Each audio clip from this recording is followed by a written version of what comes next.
ভালো থাকার 5টি উপায় মেনে চলুন। প্রিয় দর্শক, আসসালামু আলাইকুম। আপনি ভালো থাকতে গিয়ে ভালো থাকবেন পারছেন না, তাহলে ভালো থাকতে হলে 5টি উপায় মেনে চলুন।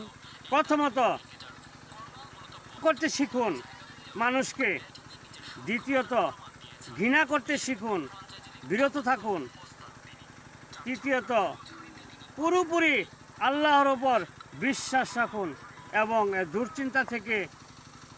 মাথা থেকে দুশ্চিন্তা ঝেড়ে ফেলুন। নম্র ভদ্র হন এবং সাদা মন নিয়ে চলতে থাকুন। আপনার যা কিছু আছে তাই নিয়ে সন্তুষ্ট থাকুন।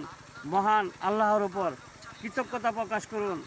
5 নাম্বার, ভালো ভালো কাজ করুন, কিন্তু বিনিময়ে পুরস্কার মহান আল্লাহ তাআলা আপনাকে দিবে। সেই দিন আপনি মঙ্গল এবং কামিয়াব হয়ে যাবেন এই দুনিয়া থেকে, ইনশাআল্লাহ।